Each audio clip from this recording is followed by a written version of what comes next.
YouTubers, my name is Attila Mate from Blue Sky Photography, and today we are outside again.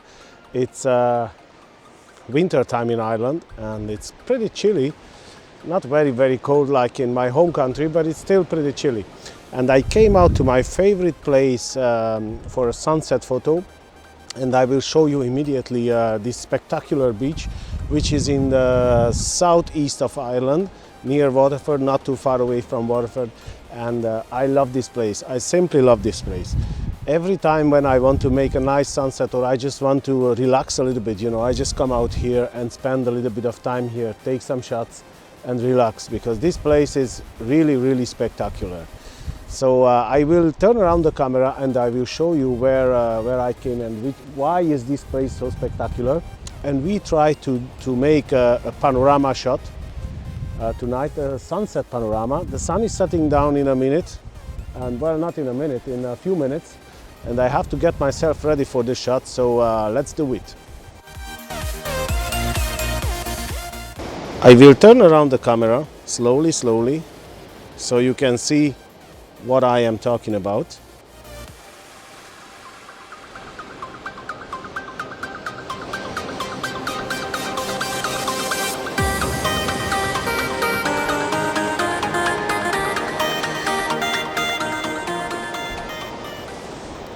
As you can see, this place is absolutely spectacular. Look at those rocks standing out of the water, I love to come in this place and to make some shots. And I tell you, I will make a panorama shot, I will make a few shots, and then I will stitch it in Zoner Photo Studio afterwards.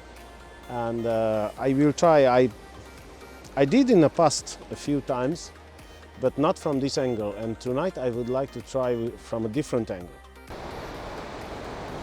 As you can see, it's a rocky beach. It's not too sandy, especially when the tide is out. It's pretty difficult to swim here summertime, but in the same time, photography wise, it's a very spectacular beach. I like to bring here my customers, just to make some portraits, especially if I do sunset portraits. I love to do it over here because you can have those rocks in the background, and it's simply spectacular. So I will try tonight my Fuji to do this panorama shot with my Fuji X-T20, and let's see.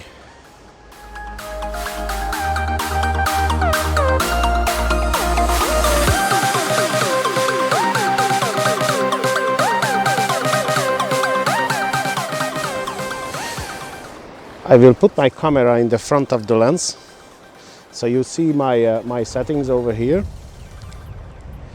I will do this shot with 1/250th of a second at f8 and ISO 200.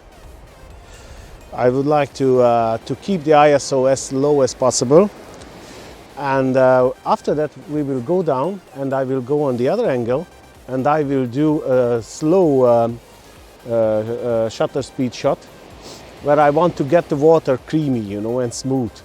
And we will try to make a time lapse as well, if we will have time. Anyway, first of all, let's do this shot.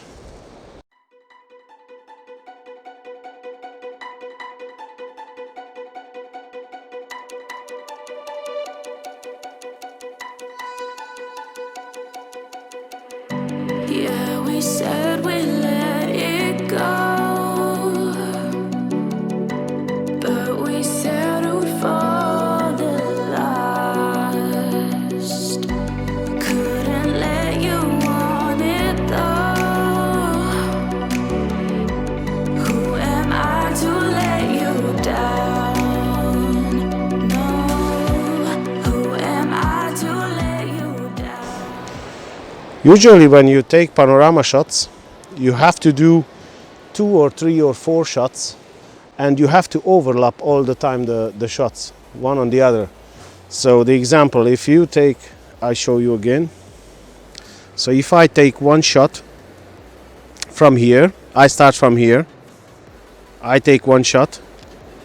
You can see the end of the frame over here on this side. So I will put my next frame until there, shot. Then you can see over here that the other rocks starts to see. So I will place my next frame like that. It's you can't really see on the footage, but I will show you in my editing software what I'm talking about. If you let me walk away, maybe then we'd lose it all. No. Okay, so we are on the other side now. This is a completely different angle, and I will try to make a panorama shot from this side. 3-4 shots stitched together.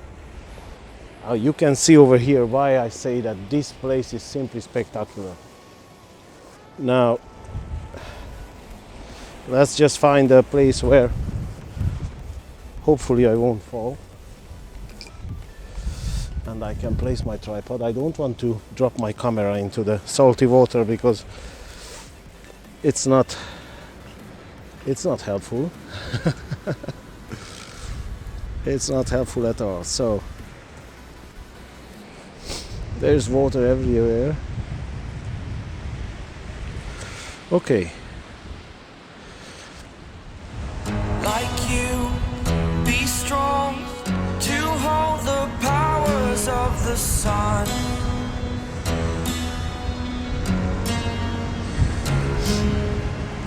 To dream, believe in strength. Now I'm the I leave the aperture at f5.6. only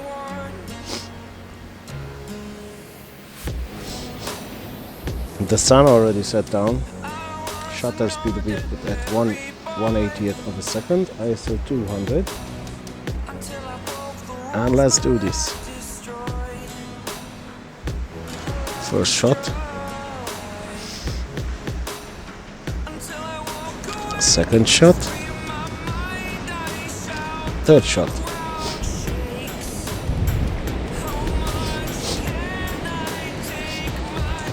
Now this is already the blue hour because the sun set down and whoops, I fall in the water immediately. So if you watched my video about the blue hour, you know that this is when the sun sets down and the light will come back and it will illuminate the sky. And tonight this sky is perfect because it is nice colors, orangey, reddish, and there are a few clouds as well on the sky, which makes even more spectacular. We will leave the rocks to be underexposed to see the drama in the shot. It's kind of like the silhouette of the rocks, and behind it is the sunset. In my opinion, this is very, very nice and a spectacular place to make photographs. If you ever visit Ireland, it's a place to come, I tell you.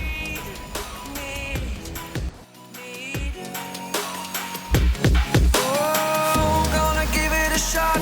Only one of me to shield you all from the enemy. You're a superhero. You're a superhero.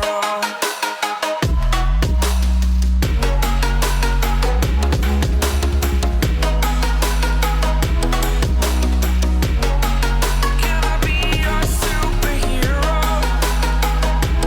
Superhero. So this is the other angle, guys, and I just did the shots. I just pan a little bit so you can see what I'm talking about. This is a spectacular place, I tell you. I love this place. I love to come down here and do sunset shots. Now, like I said before, this is already the blue hour. Now imagine a portrait with this background, like you see now. This background. It is unbelievable. So we are in my computer now, and let's get into Zoner Photo Studio and let's stitch a few of those photos together and let's make a panorama shot. This is Zoner Photo Studio X. Now I use this software to stitch the photos, but you can use any type of software you can find on the internet. You can do it with Photoshop as well, you know, it's not an issue. Whichever you want to use, roughly the steps one by one, it will be kind of the same like here. This is very easy and very comfortable, and that's why I use this software. So first of all, you have to choose the images, and what I was talking about out there, that you have to overlap those images. Now if I choose the images, the example, I will do it in RAW. I will choose the RAW files. I shoot in RAW and JPEG. If you see that JPEG and RAW files are one near the other all the time, and I will choose the RAW files to stitch together, and then I will edit the RAW files. Obviously, when the soft will save it, it will save in JPEG or in tiff, whichever you want. Usually I save in tiff. If I want to print bigger, you know, tiff is a good format to print. So let's choose the photos. I would say I will stitch these two photos, this one and this one, and this one. 3 photos, let's say. So I will get into the menu, create, panorama. Now we have all the photos over here, and usually what I do, I just click on deselect all, you know, because usually the software will select a few automatically. So I will click deselect all, and then I will click myself on the photos I want to stitch. The example, this one, and this one. Now I will choose every second one, because I want the RAW files to be, you know, in between there are the JPEG. So that's why I clicked in every second one. You have to be careful at the selection when you select those photos. Now the software will prepare those images for panorama, and you will see in a second that those images are one near the other.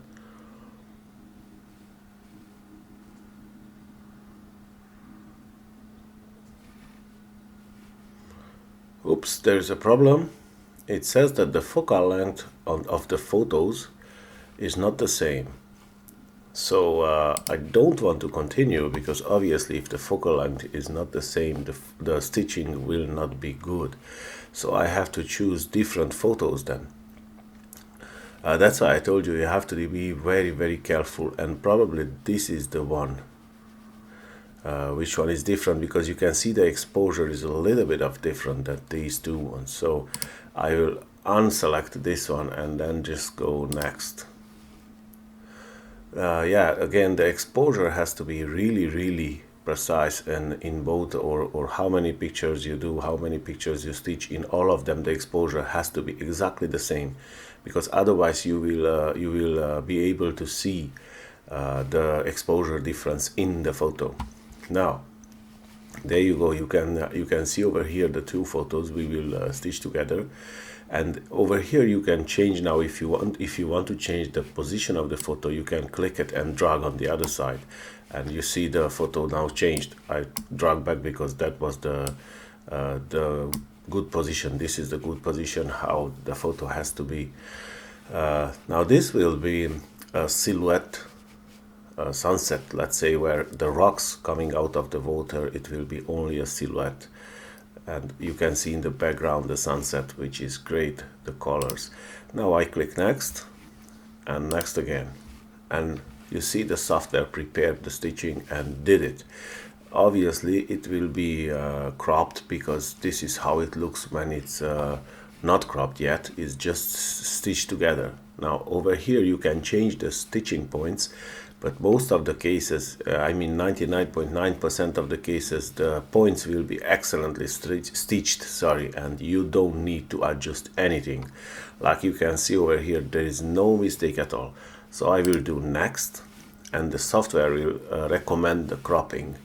Now over here, if you want to move the cropping, you can do it, and you can fix it after that. It's up to you, but most of the cases the software does a great job, and it's okay how it is cropped.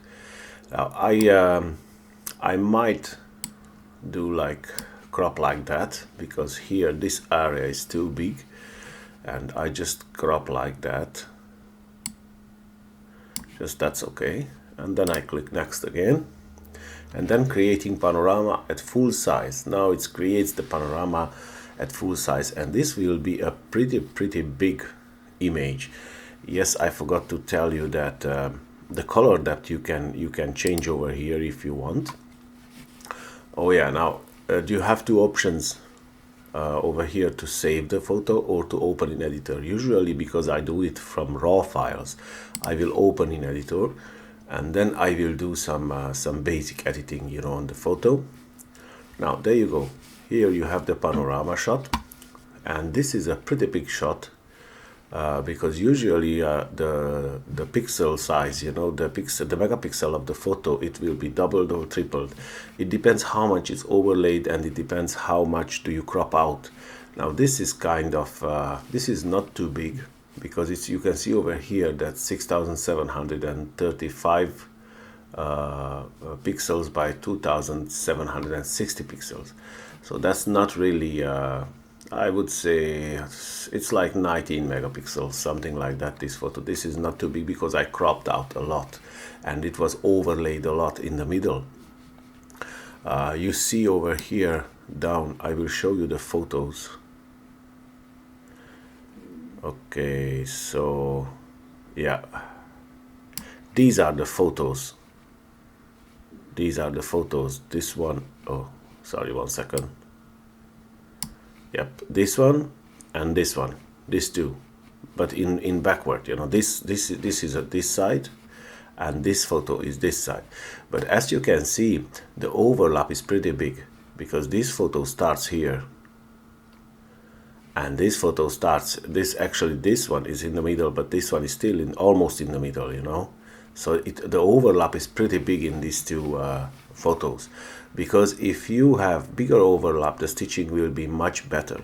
If you have smaller overlap, the stitching is possible, but it's not as good. So all the time you have to leave like let's say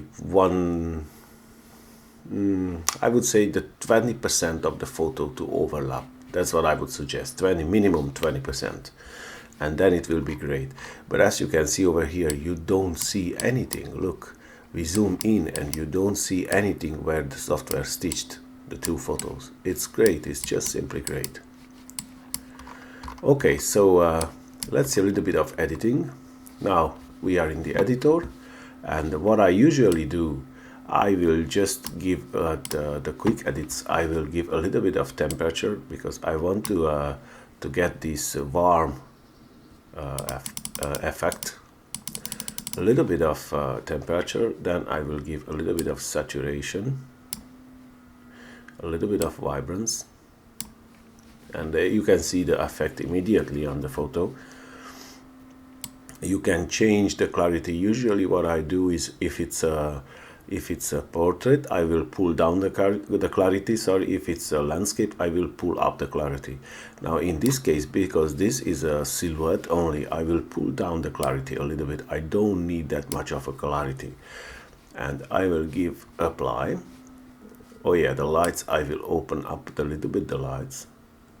There you go. Yeah, I will give apply. Okay, and then I come down here, and I have my favorite filter in Zoner Photo Studio, which is the cartoon effect, and that gives a little bit of a pop to the photo, and you can just see when I click, and you can see on the photo immediately that it pops a little bit.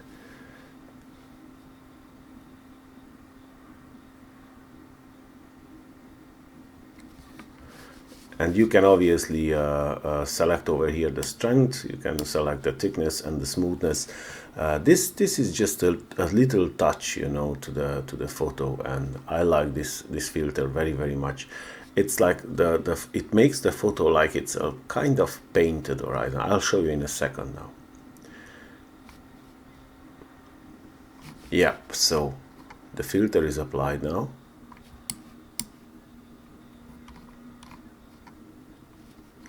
And now I zoom in a little bit so you see what I'm talking about. You see over here on the water, if you look at the water, and then I click before. Yeah, because the photo is really big, it's hard. You see now, this is before and this is after. It's hard for the computer, you know, to work because the photo is really big, and it's hard for the processor to fix it. Now anyway, this is the software, sorry, not the software, the filter I like to apply on the photos. And I will just get the smoothness a little bit down because I want the effects not to be so strong, you know, and the thickness as well, and the strength I will put on 50%. So it's only kind of, you can see the effect is very different now. And then I hit apply. Now obviously when you print out the photo you won't see this like you see now, you know, it's because now I enlarge the photo, it's like 75%, almost 100% zoomed in. You will see like this, you know, it gives to a picture a nice pop. But anyway, this is only my opinion. Maybe you don't like it, maybe you like it. You have to try that to be able to see what I'm talking about. Okay, so roughly this is all what I would do. You know, if there are some other things, you know, I can do that, or I can try over here some filters. There are this soft is pretty good. This owner, I like it. But that's what I wanted to show you. Now we save the photo. When I save the photo, I go to File, Save As, and then you have the possibility to save this photo in JPEG or TIFF or PNG or whatever format you like. You know, it's usually I save in TIFF, but you can save in JPEG, PNG, TIFF, GIF, BMP, all kind of formats. Even Zoner Photo Studio has a ZPS format, which is its own format, you know, but I save in TIFF. I save at the desktop, and that's it. The photo is saved,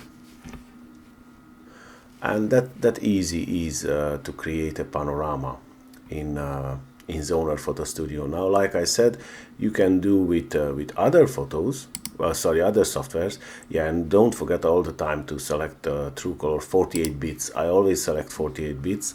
The photo will be bigger because this is a 106 megabyte photo, but the quality of the photo will be much better than with 24 bits.